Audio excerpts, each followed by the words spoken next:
Indian speed news पे आपका स्वागत है।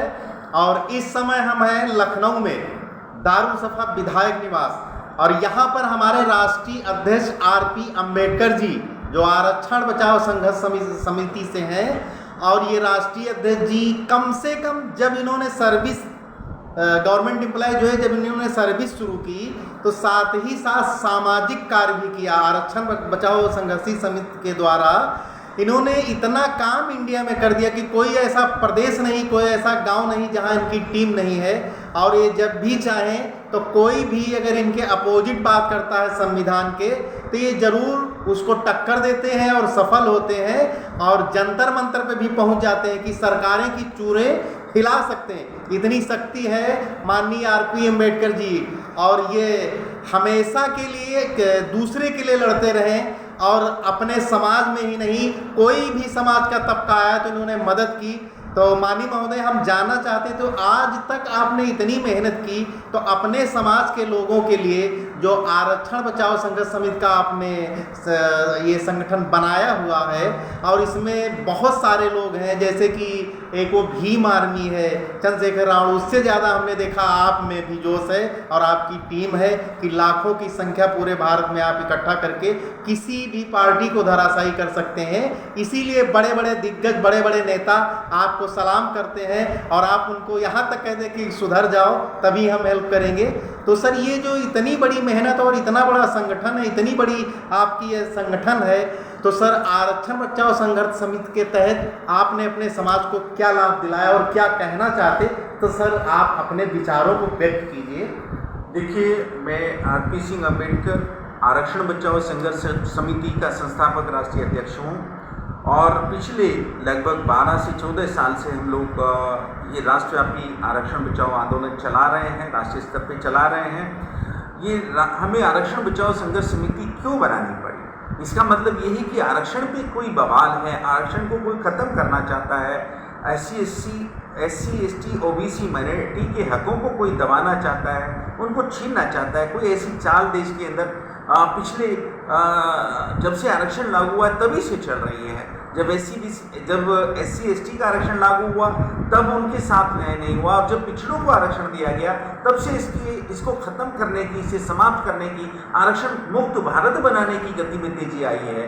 तो उसको आरक्षण को ख़त्म करने के नए नए तरीके ईजाद किए जा रहे हैं, अलग अलग तरीके अपनाए जा रहे हैं, कोर्ट के सहारे और कुछ और नए नए तरीके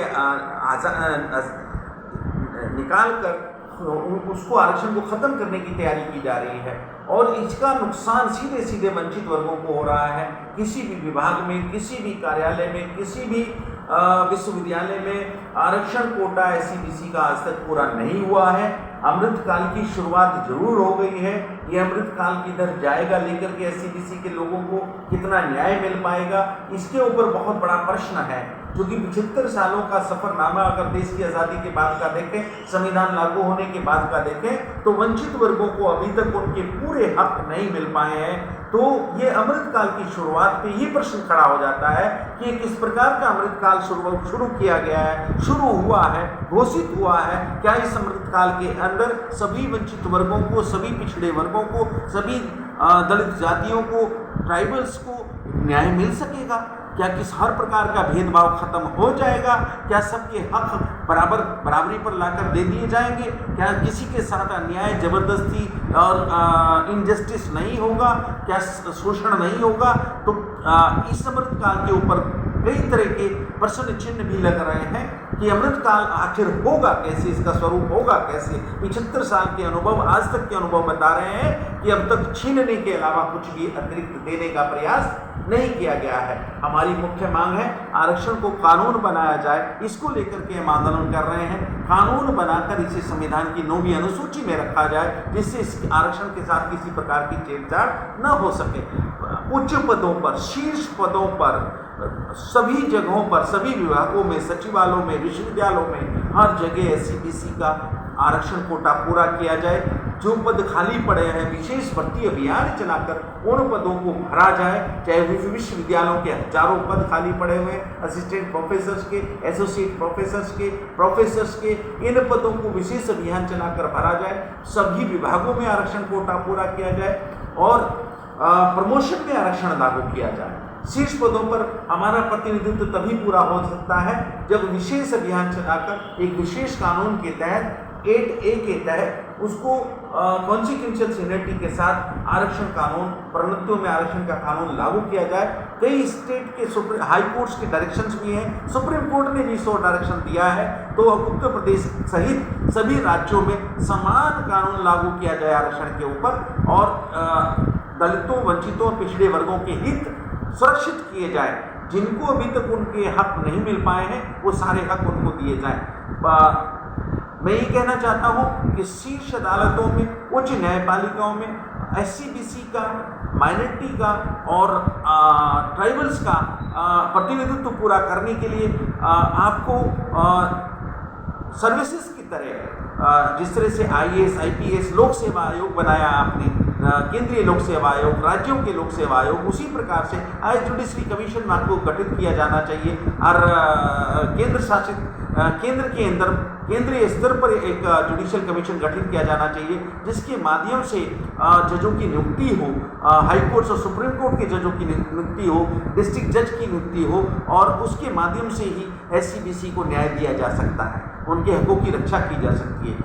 जब तक न्यायपालिका में SC/BC के, माइनॉरिटी के जज नहीं होंगे, महिला वर्ग के जज नहीं होंगे, संपूर्णता में पर्याप्त मात्रा में जज नहीं होंगे, तब तक इनका कोई भला होने वाला नहीं है। हमारी बहुत बड़ी मांग है ये, इसके ऊपर सरकार को ध्यान देना चाहिए और इसको जल्दी से जल्दी पूरा करना चाहिए। इसके अलावा देश के अंदर समान शिक्षा कानून लागू किया जाना चाहिए। बाबा साहब भीमराव अंबेडकर, लोहिया जी और तमाम उन राष्ट्रवादियों ने इस बात की मांग की थी कि राष्ट्रपति हो या मजदूर की संतान, सबकी शिक्षा एक समान, यानी वन नेशन वन एजुकेशन क्यों नहीं लागू किया जा सकता? जब आप वन नेशन वन टैक्स लागू कर रहे हैं, जब आप one nation one civil code लाना चाहते हैं, तो आप वन नेशन वन एजुकेशन भी लाइए। जो मनमानी फीस प्राइवेट स्कूल वसूल रहे हैं और उन फीसों पे अंकुश नहीं लगाया जा रहा है, तो वंचित वर्गों का इससे बड़ा भारी अहित हो रहा है। सरकारी स्कूलों की शिक्षा की गुणवत्ता सुधारी जानी चाहिए और प्राइवेट स्कूलों के ऊपर अंकुश लगाया जाना चाहिए। देश के अंदर एक समान शिक्षा कानून लागू किया जाना चाहिए। इन सारी मांगों को लेकर इसके अतिरिक्त जो उत्तर प्रदेश सरकार एक कानून लाने का मनसा बनाकर बैठी हुई है कि वंचित वर्गों की, अनुसूचित जाति जनजाति वर्ग के लोगों को अब कलेक्टर से अनुमति लेनी पड़ेगी और उनकी जमीन, कृषि भूमि को कोई भी खरीद सकेगा, सामान्य वर्ग का कोई भी व्यक्ति जब चाहे जब खरीद सकेगा। तो ये कानून पे रोक लगाई जानी चाहिए। इस तरह की मंशा अगर उत्तर प्रदेश सरकार की है तो इस कानून को वो लाने से बाज आए और इस कानून से वंचित वर्गों का, दलित जातियों का बड़ा भारी नुकसान होगा। इस कानून को कोई भी सरकार अगर लाना चाह रही है तो इस पर रोक लगनी चाहिए। इसको बिल्कुल सरकार सोच ले कि इसका बड़ा भारी विरोध होगा और हमारे संगठन के स्तर से भी इसका बड़ा भारी विरोध किया जाएगा और इसको लेकर के हम बहुत गंभीर हैं। अपने मुद्दों को लेकर के, अपने सारी चीज़ों को लेकर के कल यहाँ इतवार के दिन हमारे राष्ट्रीय पदाधिकारियों की, प्रांतीय पदाधिकारियों की कार्यकारिणी की बैठक हुई है। उसमें ये तय हुआ है कि मॉनसून सत्र के अंदर, अगस्त के अंदर हमारे तमाम सभी प्रांतों से आरक्षण समर्थक, आरक्षित वर्ग के लोग, SC/BC माइनॉरिटी के लोग, संविधानवादी लोग, जो संविधान पे खतरा मंडरा रहा है, उसको लेकर के तमाम लोग जंतर मंतर के ऊपर विशाल रैली करेंगे, धरना प्रदर्शन करेंगे और अपनी मांगों को मंगवाने के लिए दिल्ली के अंदर डेरा डालेंगे।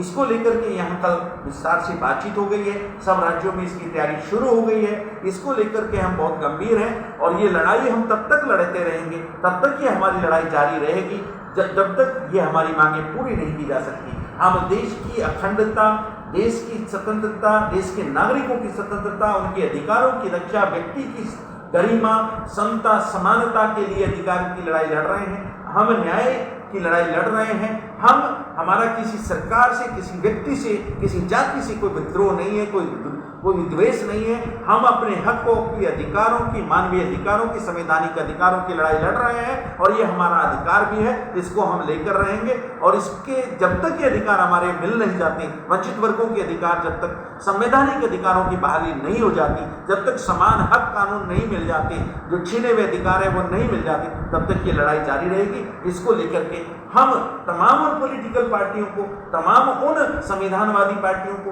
तमाम उन सेकुलर पार्टियों को से भी आह्वान करते हैं कि आप अपने एजेंडे में दलित जातियों के, पिछड़ी जातियों के, माइनॉरिटी के अधिकारों की बात को लेकर के आगे आइए।